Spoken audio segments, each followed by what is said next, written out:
Hello. It's so great to see you, webcam. No, I'm just kidding.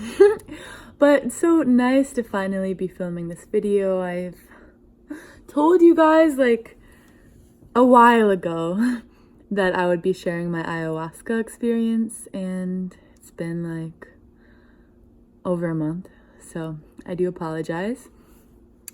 The processing is a complex process. It comes in waves, and it's been interesting. So I'm finally ready to share, and I'm so excited. Before I get started sharing my experience, I just want to say a disclaimer. I am not at all guiding you, or I'm not a doctor. I don't know. I'm not condoning the use of drugs, okay?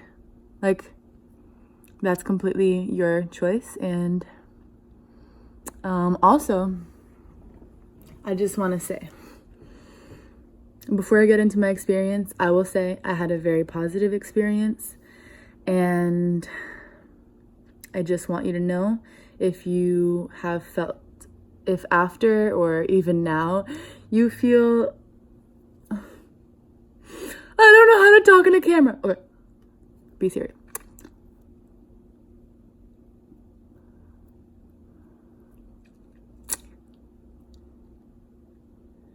Good to go. Okay. Serious time, Bree. So on a very serious note. Oh my gosh, sometimes I really don't know how to be serious, but this is actually serious. Some people have really traumatic experiences during the use of psychedelic medicines. And I just want to say, if you are considering going into something like ayahuasca or anything psychedelic, anything of the sorts, just know, basically you're going into, or you might be going into, spiritual warfare.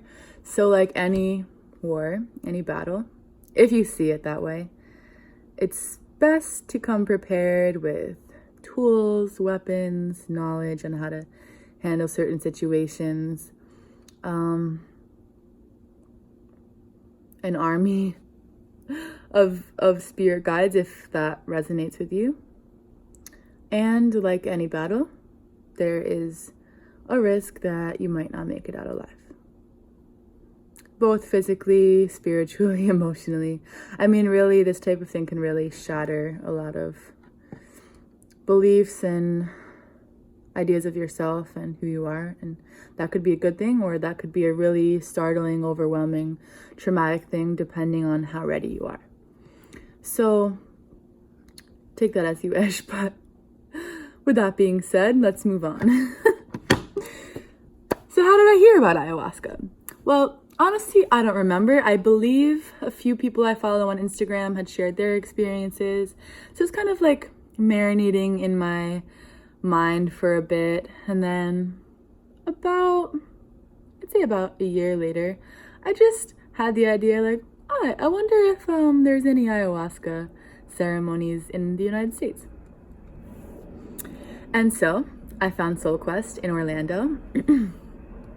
My sister ended up going there for a ceremony, really enjoyed it. A few months later, she asked me to join. Honestly, I was not in the place financially to go.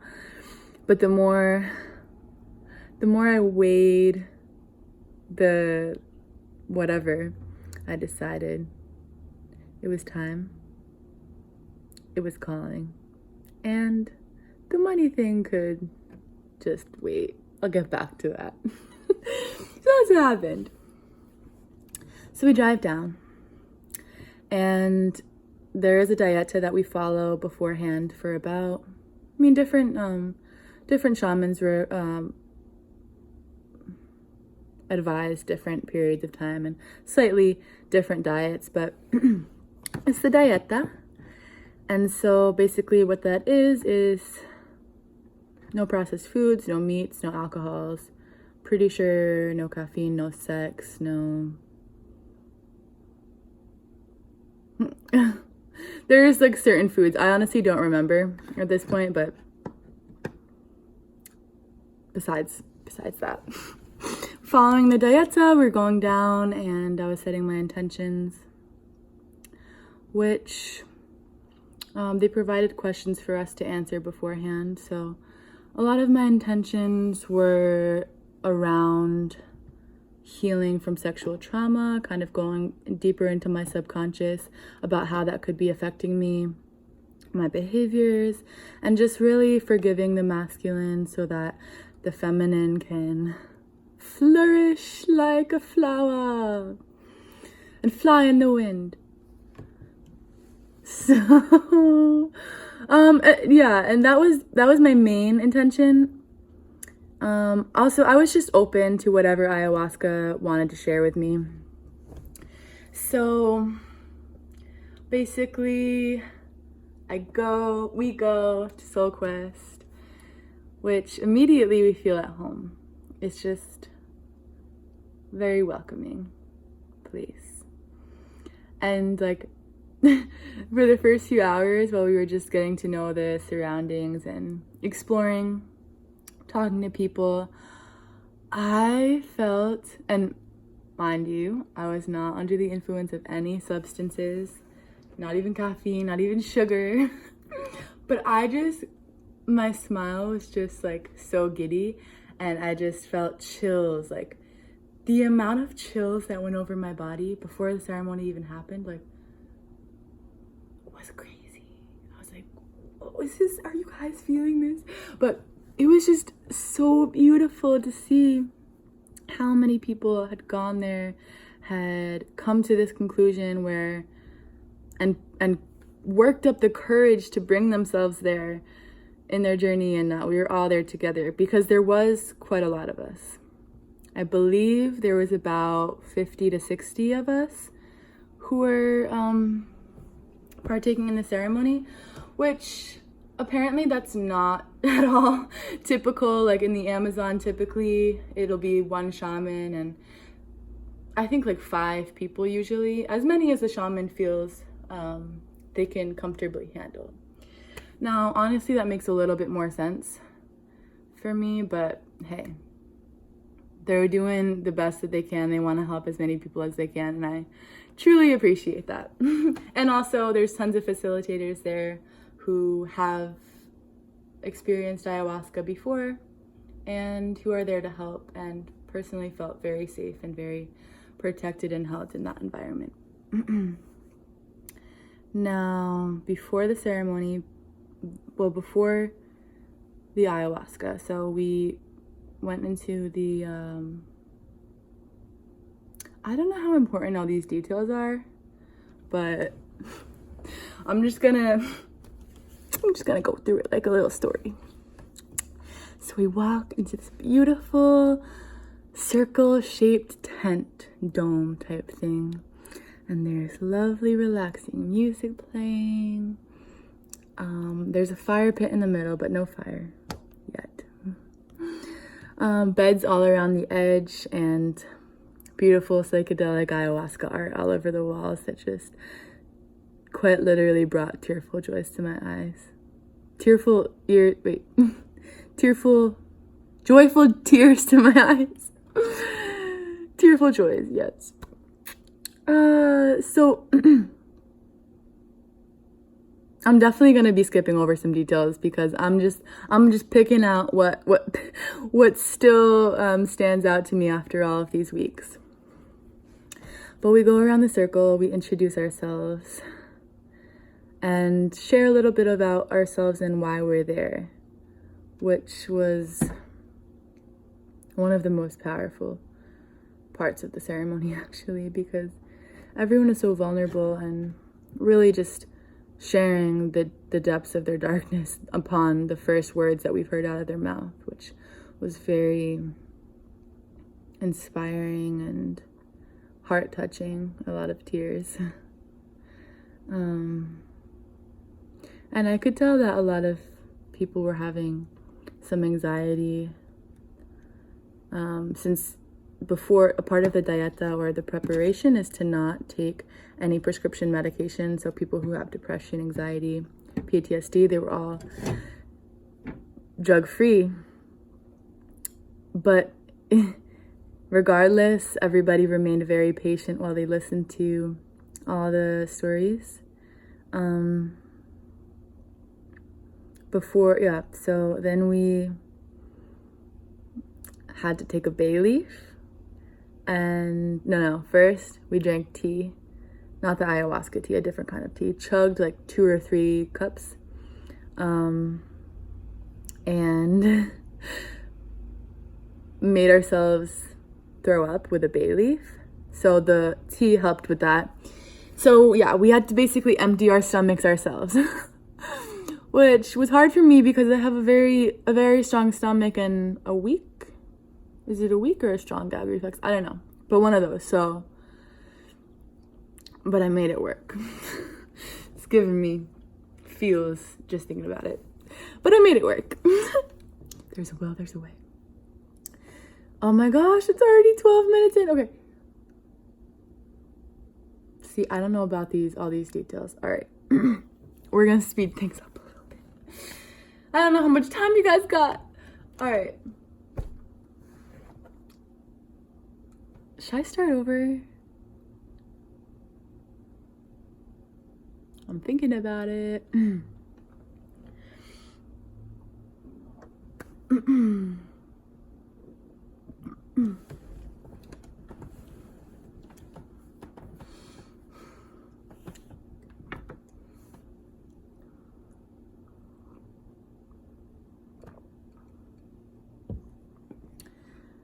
So after some prayers and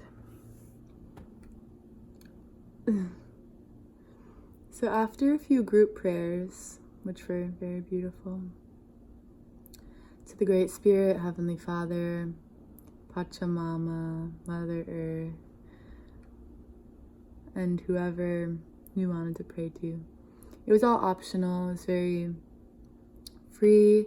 They made it clear that if any words didn't resonate, we didn't have to say anything we didn't want to.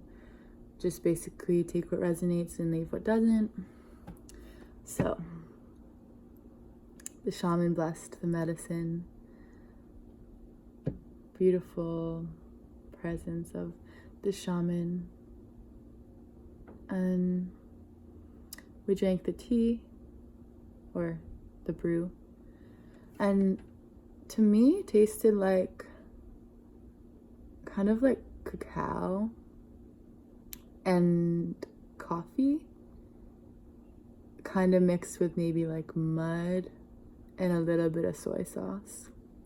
So yeah, it was weird. It was definitely weird, but it wasn't that bad. Okay. If you're really motivated and really trust the medicine, then it's not a problem at all. Just surrender. Just swallow it. And then that's it. Well, no, then you have the ceremony. So, okay, so we drink it. And then I wasn't in I can't remember what it's called, but the circle-shaped dome thingamajig, I wasn't in there. So once I drank my tea, I think I had like 4 tablespoons, which they start you off with maybe 2 or 3. But they intuitively felt that I could take more, so I took more. So I went to my mat in a different tent and sat up straight in a meditative position until I felt that the medicine was kicking in. The first taste of the medicine, not literally, you know what I mean, was probably that everything was just my senses were extremely heightened. Now, I have a lot of experience with psychedelics, so I was familiar with a similar feeling. I mean, it's very different, but it's also very the same. Obviously, if it's different because in ayahuasca, DMT is being released in the brain. I've never taken DMT or any drugs that release DMT, so it's a completely different chemical. But once I felt this, I laid back on my back.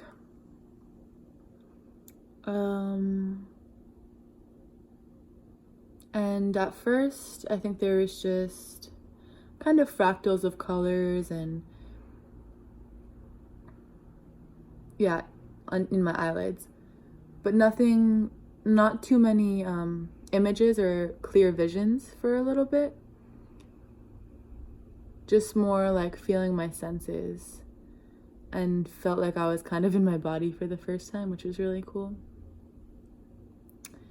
Once I started to feel like I needed to purge, I just got up.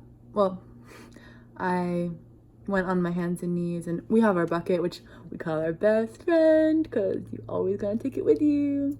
So I have my bucket, my best friend, and so I purged, and I noticed that when people resist the purge, or they feel like they need to purge and it makes them nervous and they don't want to, so they try to resist it by maybe thinking of positive thoughts or trying to think of another way. But really, when that comes up, I find it's a lot easier to just be like, okay, focus on this negative energy or whatever it is that wants to come up and out, and really just give myself to it. So just, I would imagine, like, I would try to help it basically come out by just knowing that it's okay to purge. Is gonna, the more open I am with it, the faster it's gonna be over. So yeah, I imagined it happening. I was okay with it. Every time I felt like my body was kind of like working up the courage, I would try to strengthen it, not resist it. And so I purged, and it was fine. Like, I just observed with loving awareness, and it was over before I knew it. A lot of the people around me were purging for a lot longer the first night ceremony.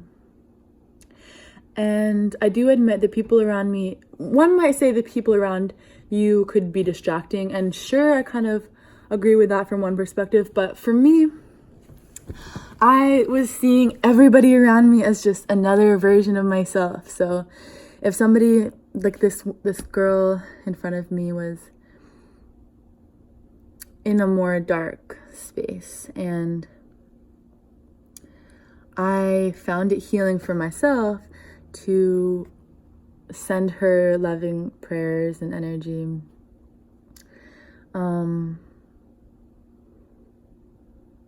through the subconscious, which I feel like melts together on ayahuasca. Like, people were communicating with other loved ones that they didn't even know, and telling them about it after. Like, consciousness just melts together. I mean, it's one. I believe personally that it's one, and there's just different pools or rivers, if you will. Okay.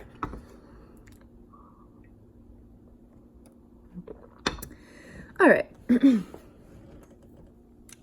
So for the first night, it was a lot of, like, this was very prominent, memorable, just prayer hands, which I haven't had much experience with in my life, like in yoga.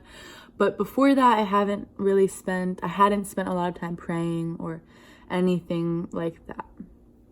But this was just so healing, like, just to touch, just to feel the pressure from my hand, from one hand to the next, and just be able to feel myself. And it's just a strong connection this way. It's a very powerful position to pray, or whatever you wish. And something so beautiful that happened the first night is completely unexpectedly, because I would have not, just super unexpected, but I had a very powerful experience with Jesus Christ, where I was crying compassionate tears, if that makes sense, like weeping. Actually, it's like happiness and sadness, like everything all at once. It was just everything. And I just saw Jesus Christ crying, his face, and that was guiding me to just do the same, and for him to be my guru, my example, the purity of his surrender and his gracefulness to just be in service to the people and be brave and vulnerable enough to feel the emotions of the collective and help them be released by feeling them. So that was life-changing, quite literally. I also thought of, like, some family members were coming into mind, and just especially my brother and his fiance getting married, and just like the power of that union, and how sacred the union is, that it really deserves to be celebrated and worshipped and just protected. The union of man and woman is so beautiful. I think I did write some things in my journal during the first night. Ooh, I want to go get my journal. You guys are coming with me to my room.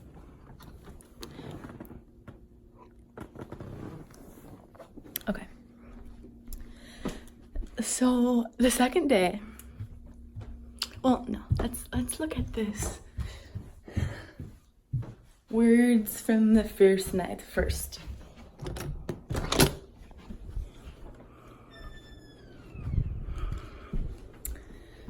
Okay. I'm not sure if there's somewhere I can place my phone. Oh, yeah, I can just put it right here on the window. Awesome. All right.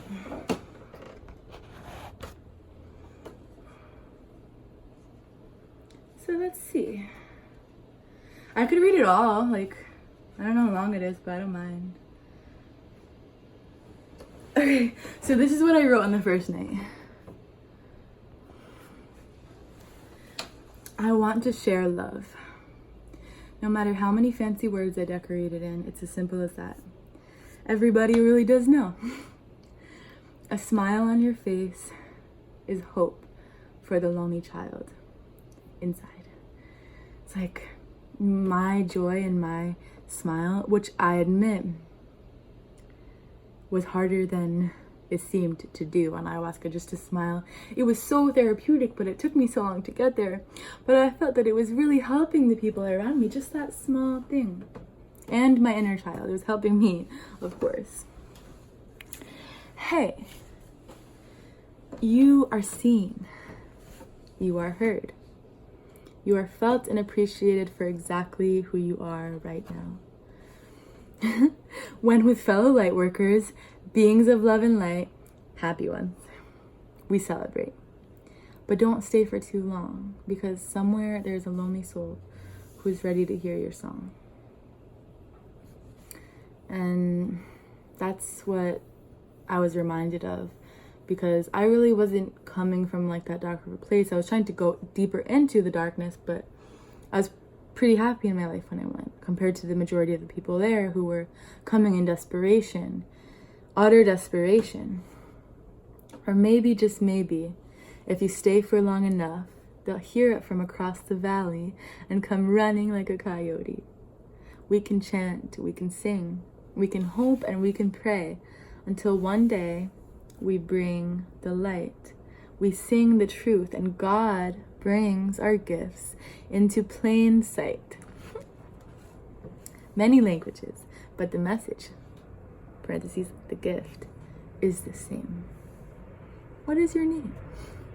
You can write too. Oh, I was writing and I felt like I was in kindergarten, and the other kids were looking at me like, what is she doing? Like, can I do that? And I was like, yes, everybody, you can write too. You can share too. Whatever you want. It just takes a little courage.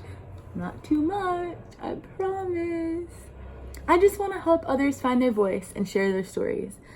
Whenever you are ready, Mama Gaia is here, soft and steady. If you want to watch or witness someone's growth, there's only one thing you need, and that is believing in them. You don't even need any words. Sometimes, without them, you're more clearly heard anyway. Wordsmithery is an interesting job. Just fooling around with letters and sounds, staring at the candle flame, wondering, how can I make them feel the same?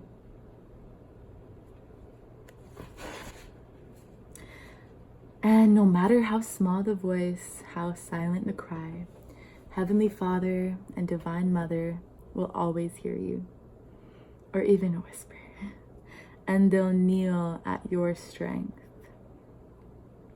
Make art, share your heart. You don't need to be any good, you just need to start. Don't you want to see how bright the stars shine at night? Don't you know our silly artificial lights get in the way of that, right? Yeah, because they went out and looked at the stars, and I'm just like, bruh, like, the people who be putting up all these lights, do they be seeing this? Because there's nothing quite like it. How to humble the ego when the ego is happy about being humble. LOL. That's pretty funny. Helping others is helping myself because we are one. Yeah, like a lot of people were instructing or guiding me to really just close my eyes and focus on myself and don't like open my eyes or think about the others. But I'm like, I can't, like it's during the ceremony especially, when I look at the others, I can't even imagine them as, no, I could imagine them as separate. But I felt like they're me. Like, this is such a powerful tool to know and heal and love myself because I'm all around. Like, so go ahead. Feel a lash. It's the one thing you were born to do.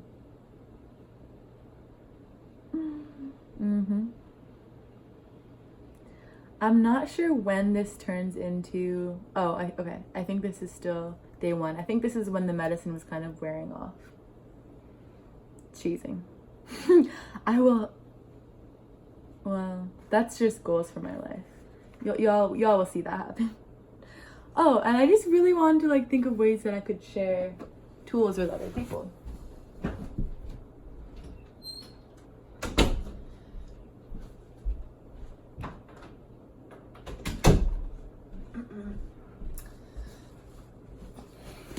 So this is what I wrote.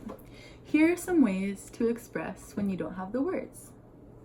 Eye contact, movement, example, wiggle your toes. Breath, a step in the direction that feels good. A smile or a frown. The biggest gifts you can give are ones of love, forgiveness, wisdom, and vulnerability. How can we question our ability to raise our children in the best way when it isn't even us? It's the Heavenly Father and the Divine Mother pouring their infinite love into us until it overflows for our children. So yeah, that was night one. Then I got a little bit of veggies, munched on those a little bit, slept for a while. Day two was in the day, outside, so really bright, beautiful. I wasn't intending to do this originally, but I just realized this is such powerful medicine. How can I not take any opportunity I can to get the most out of this experience? So day two, I had the intention to go deeper into my subconscious by, instead of exploring my senses as much as I did day one, eyes open, writing and feeling my body and all of that, I decided to close my eyes and kind of go deeper that way. So this was incredibly powerful. Like, I closed my eyes and was laying there. Well, okay, so day two, I took more. I don't remember how much, but I took more than the first ceremony. And actually, I didn't purge at all. I just didn't, the feeling just didn't come up. I felt very clear. And I went back into a newborn state of being, or so it seemed. I felt like I was a brand new baby, and I was just being taken care of by the earth, by the facilitators. Basically, though, more so, most importantly so, by Heavenly Father and Divine Mother. I just felt so held and loved. So I was laying there and I felt a tear come down my face, and I just thought that was the most graceful, beautiful, it was a happy tear, the most beautiful thing. And I just had this sweet little smile on my face, and I felt like just that little, I felt like a little baby just with a sweet little smile, just sleeping, and how like calm the parents are when their baby is asleep with a little smile. Like, what a better feeling. So I felt like that alone was healing for myself and for the people around me and just the collective. Oh, that was so sweet. Oh, I'm making this painting based on my experience. I'm not going to show you yet because it's not finished, but this will remind me. This will help me explain this to you. So I stayed like that for a while, and I kept thinking of words. Like my natural poet, the natural poet in me just kept thinking of poems and songs, and I'm like, oh my gosh, I want to write that down. I want to write that down. I want to write that down. But I just kept saying to myself, you trust yourself. You'll remember if it's important enough. You'll remember. So and the words kept stringing themselves, and I was trying to let go of language, but they kept just coming, like naturally just floating up, like words, beautiful words. And then I would just test like my subconscious remembrance or whatever. So then, like, however many minutes later, it'd be like, all I'd have to say was remember. And then they would all come back. It was so beautifully magical. But I did get to the point where I was like, okay, I really do want to write them down now. So I took my time, gracefully moving onto my hands and knees, got my journal, saw my mom, like the visual, like I'm not even getting into the visuals because I feel like visuals need to be painted. Like I would totally talk about them, but I'd rather just paint them, you know what I mean? I'm just doing a quick little summary. Even though we're past half an hour now. Thanks for staying strong.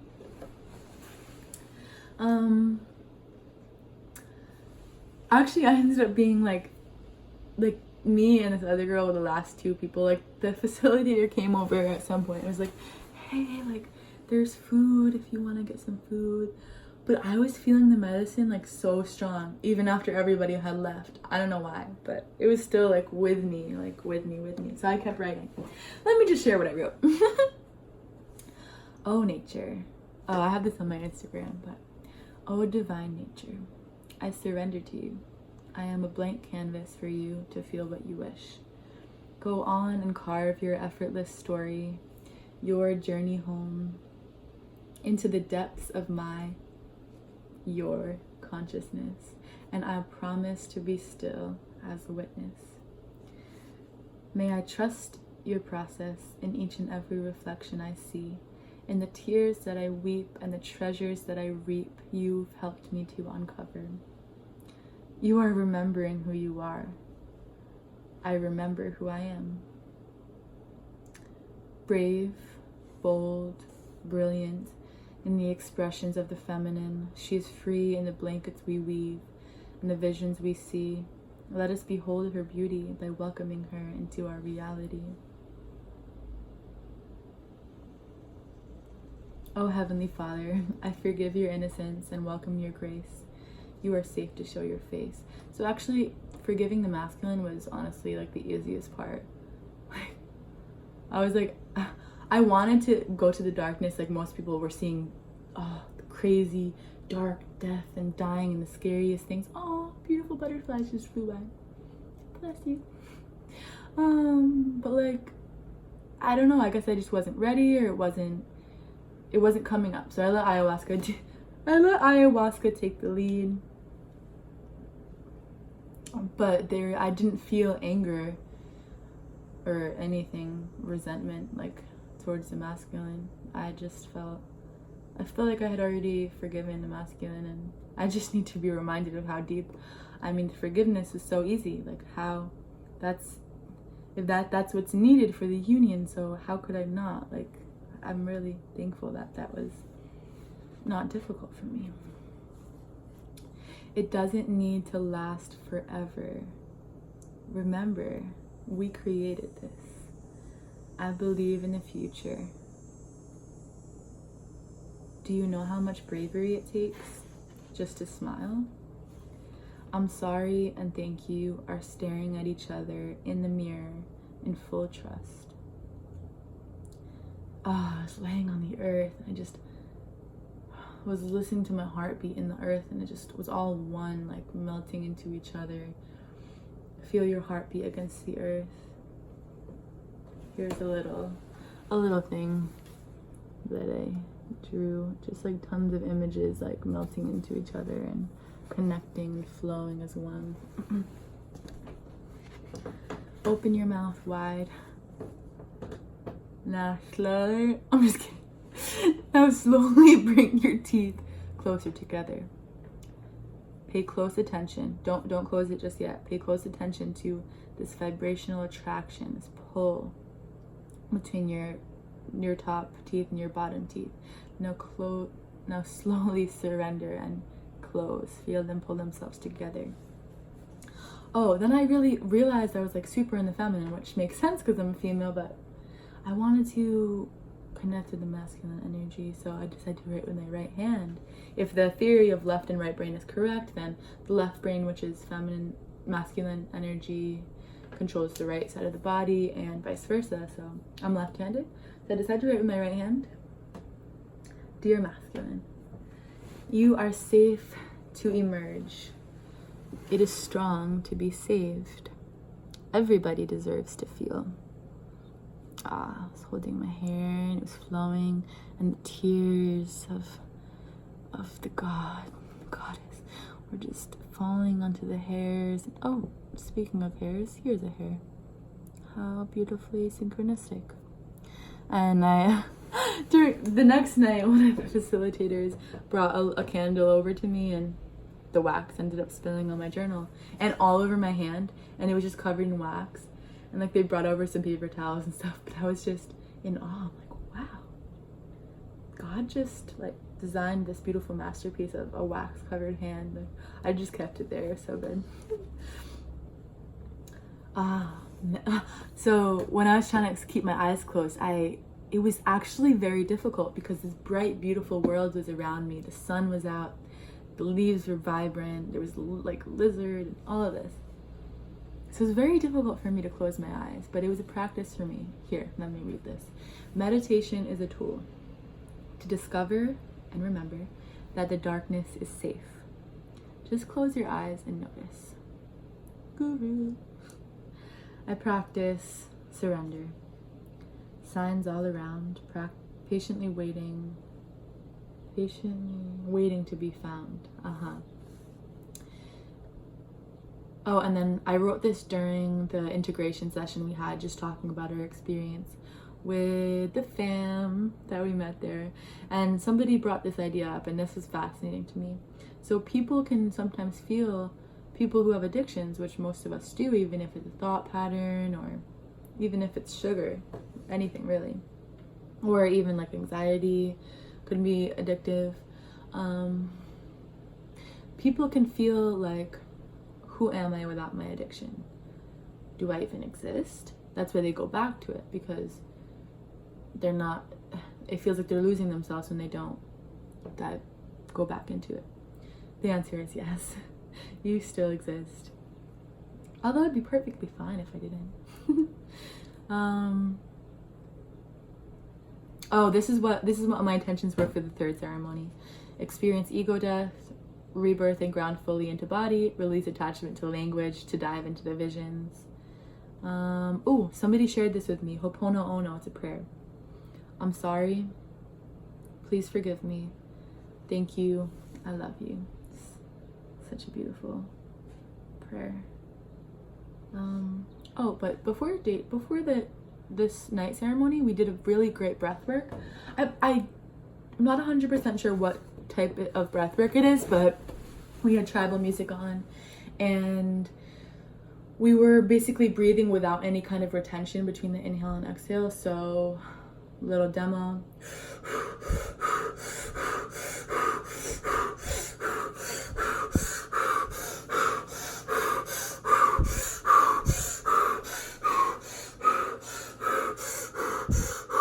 And just, I believe for like an hour. So actually psychedelic. Very psychedelic. that was a great way to just release any kind of fear, trauma, anything. Like, the faster you go, the more intense it becomes, and you can always slow down, dance or sit down or whatever feels comfortable. Now, I haven't done a lot of this because I have a hard time finding a place where I feel safe to do this without people being like, should we like call the ambulance? What's going on with her? I'm just kidding. It happens. And something that's common to happen during that is if you've had any trauma when you were in the womb, the facilitator was telling us this, that you might clench up and kind of become like stuck in like a clenched position. Thankfully that didn't happen to me, but if something like that were to happen, just continue to breathe. And visions may also come, just continue to breathe, just continue to return to the breath. Breathe, breathe, breathe, know that you are safe, slow it down a bit, and yeah. All right, so night 3, I put myself into, because everyone was talking about all these scary visions and deaths and going into this darkness. I'm like, I want to go to the darkness. Like, I've just been seeing a ton of rainbows and butterflies, like literally just a bunch of rainbows and butterflies and birds and like beautiful happy things. But I'm like, I came here to like dive into the darkness, you know. So I put myself into a corpse position, covered myself in the blanket, and I was like, all right, I'm ready for this ego death. And like I thought that it would be scary, like some scary visions would come. And I don't know if it's that I'm like not afraid of death, but I really just didn't feel any fear. So I just kind of was there in an emptiness, just like my ego melted away, and like I was just seeing way beyond that. Like my vision was like, it was like, I don't know, it's like when you like stare, well, it helps me take my glasses off because things become blurry, but then I can kind of blur the vision and like turn it into meditation. So if I'm focusing, like for example, if I'm focusing on a flame and I blur my vision, and everything just kind of becomes one, like abstract painting, if that makes any sense. Okay. This is what I wrote. We are strippers, stripping layers of our egos and our souls. So he can see clearly the pages which have been written. Intimacy, into me I see. Sneak peek.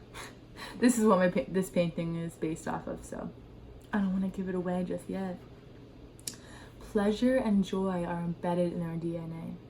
Yes, because I felt so called to like dance and just to be like fully enjoying the pleasure of my body and of the human experience and of life, but I felt that the collective of the people there were very far from that. Well, or maybe beyond that, who knows? I have no idea.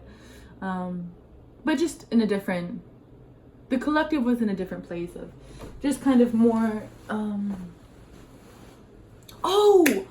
the beginning of day 3 of ceremony 3, I forgot. I was by the fire and like purging heavy. Like this one was intense, which is good because I really wanted to feel more darkness. And I was like in my bucket. I don't have a bucket in here, but I was like in my bucket, like my face was in there, and then I was just like, bro, why is my face like in a bucket of, not touching, but it was like in a dark, scary bucket of vomit. Like it was just very dark. No dark, scary visions really pop out to me, but it wasn't the most comfortable. And then once I got past that, when I tell you I was just weeping and singing like sounds of devotion, I mean, I couldn't stop saying thank you. I couldn't stop saying I love you, and just melting like into the feeling, like the overwhelming sense of gratitude and love and just devotion, like was just for life, for God, and just for the awareness and the experience was just so heavy, not heavy, it was so beautifully overflowing from me that I couldn't contain it. And I wasn't sure if the people around me were bothered by that, but it was beyond me. Actually, I at some point during that, I realized I had like my head leaning against somebody's foot, and I was like, what? Like, when did that happen? How did that happen?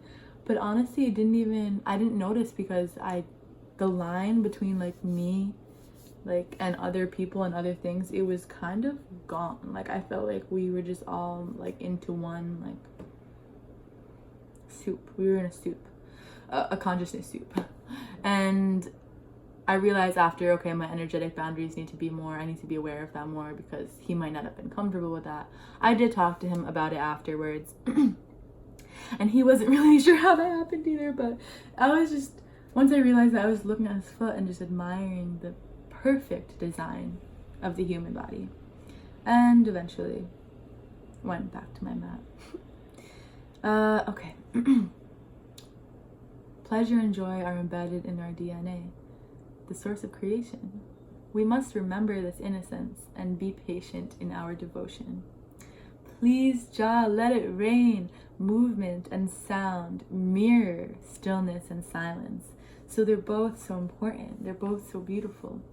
And I think it's just good to listen to what you feel called to do, and what feels healing in the moment, whether that be movement or stillness, sound or silence.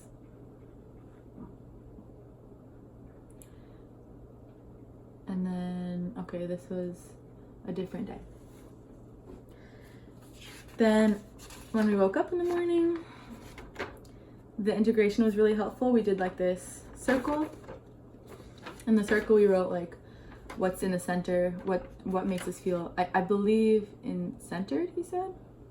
I don't know if that was what he said, but that's what I'm feeling. So in the centered circle, and then on the outside is like away from peace or center, distracted, things like that. So I'll just name a few words I wrote in the center: surrender, devotion, listen, notice, still, silent, breathe, patience, balanced, free, presence, feel, aware, heartbeat, service, observe, reflection, hear, essence, sense, now, practice, see, one, open, be, aware. Okay, and then on the outside I wrote resistance, attachment, future, past, alone, story, wicked, thoughts, numb, guilt, character, doubt, hiding, lost, past, fear, shame, forgetfulness, conditioning, expectation, productivity, hesitation, physical, control, law, past, confused, mind, addiction, separation, suppression, adaptations, Maya, desire. Okay, you get the point. So overall, I had a beautiful experience. This is a very long video. I do apologize, and I do thank you for spending the time to listen. I definitely would take the medicine again. Mother Ayahuasca is such a blessing. Such a blessing. I'm looking forward to sharing my painting with you, and if you have any questions or thoughts, comments, anything at all, send it on over. I would love to hear.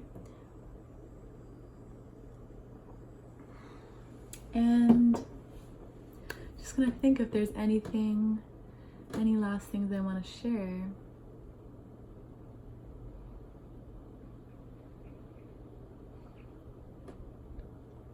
But yeah, one thing I noticed is within us all, there's darkness and there's light. So when we are in the darkness, what we can do is be patient, have faith, pray, have trust, pray for the return of the light, and just fully embrace the darkness for what it is. Give it the space and time that it needs to resolve, to be expressed. And when we do come back to the light, just again, give thanks, gratitude, devotion, and just fly with it. Just express that, share that with the world. But there's so much value in both, and you really can't feel the fullness of one without feeling the fullness of the other. That's something that ayahuasca shows us. I didn't experience as much darkness as I had hoped to, but I have felt a lot of it in my life, and I did feel a lot of it. Just, I'm thankful. I'm thankful that the light was able to come to me and just embrace me so fully, and just so many tears of joy. I've never cried so many tears of joy in my life. Like, so beautiful. And just to meet so many soul tribe and be reminded of the help and support we have from our sisters and brothers here on planet Earth. And yeah, ayahuasca, Holy Mother. Blessings to you all. I love you.